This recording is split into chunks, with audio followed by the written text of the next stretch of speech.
시청자 여러분 안녕하십니까. 오늘도 좋은 아침입니다.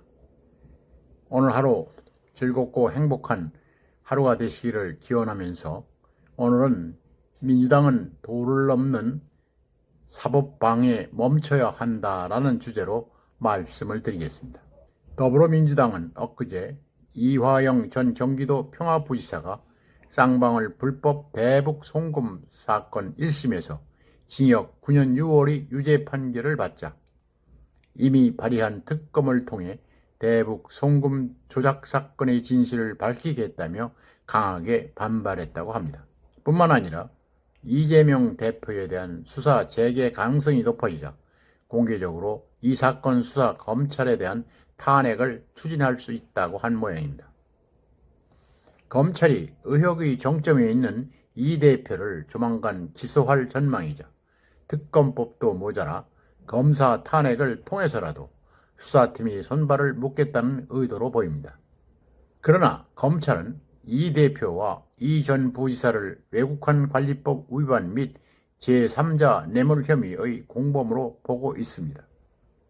이 사건에선 이 대표는 이 전 부지사로부터 대북 송금 관련 보고를 받아낸지 여부가 핵심 쟁점입니다. 그런데 검찰은 작년 9월 이 대표에 대해 구속영장을 청구하며 이 전 부지사가 이 대표에게 최소 17차례 대북 사업 결과를 직접 보고했다고 영장에 적었습니다. 특히 이 대표는 2019년 7월 이 전 부지사로부터 쌍방울이 대북 사업을 하고 있어 지사님이 방북 비용까지 비즈니스적으로 처리할 것이다 라는 보고를 받고 잘 진행해 보면 좋겠다고 답했다는 내용도 영장에 들어 있습니다. 또 같은 해 1월 중국에서 쌍방울과 북한이 대북 사업 관련 합의서를 쓸 때도 이 대표가 전화로 김성태 전 회장과 통화해서 김 회장님 고맙습니다 라고 답했다고 합니다. 하지만 이날 법원은 이 전 부지사가 이 대표에게 쌍방울이 대북 송금 사실을 직접 보고했는지 여부는 구체적 판단을 내리지 않았습니다. 이번 재판은 이 전 부지사의 외국환 거래법 위반 혐의에만 관한 것이었기 때문에 이 대표 보고 여부가 공소 사실에 포함되지 않았던 것입니다. 다만 재판부는 사건의 핵심 관계자인 김성태 전 회장의 진술에 대해 여러 차례 신빙성을 인정할 수 있다든가 진술이 구체적이다라고 판단했습니다. 김 전 회장은 이 전 부지사로부터 이 대표에게 방북비용 대납 사실을 보고했다는 이야기를 여러 차례 들었다고 진술해 왔었습니다. 검찰은 이 대표를 기소할 경우 이 전 부지사도 제3자 뇌물 혐의의 공범으로 함께 기소할 방침인 것으로 알려졌습니다. 이 대표와 이 전 부지사가 쌍방울로부터 대북 사업을 도와달라는 청탁을 받고 그 대가로 쌍방울이 북한에 거액을 제공했다는 것입니다.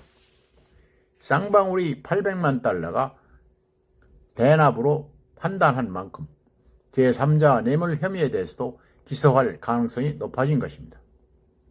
이번 사건만큼 피고인과 주변 인물이 시종, 일관, 비상식적인 언행을 일삼으며 재판을 지연시킨 사례도 찾기가 힘들 것입니다.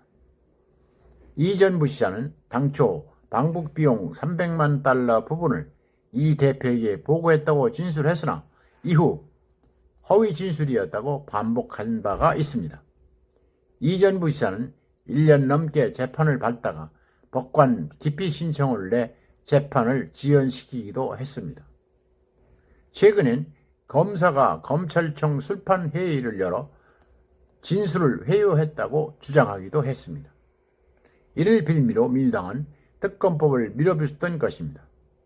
재판부가 이 전 부지사에게 중형을 선고한 이유에 대해 수사와 재판 과정에서 비합리적인 변명으로 일관했다는 점을 지적한만 봐도 피고인이 얼마나 사법 방해를 해왔는지 가늠할 수 있습니다.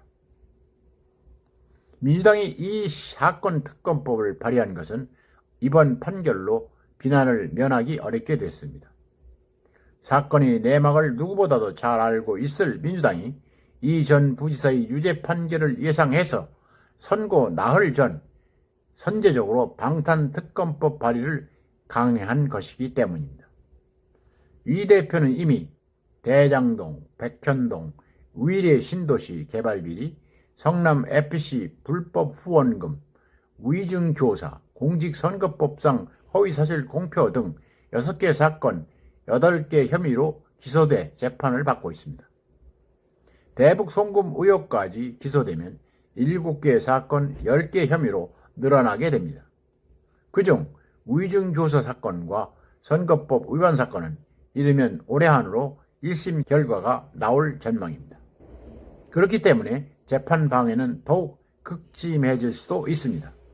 따라서 사법부는 이 전 부지사의 남은 재판과 이 대표 관련 재판을 신속히 진행해서 사회 갈등을 최소화하면서 사법 정의를 실천해 나가야 할 것입니다.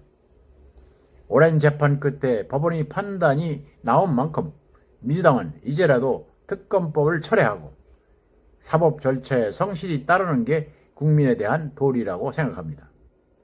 마이동풍이 될지는 몰라도 이 대표는 공당의 대표로서 민주당이 무리한 정치 공세를 중단시키고 겸허히 재판에 임하는 모습을 보여야 합니다.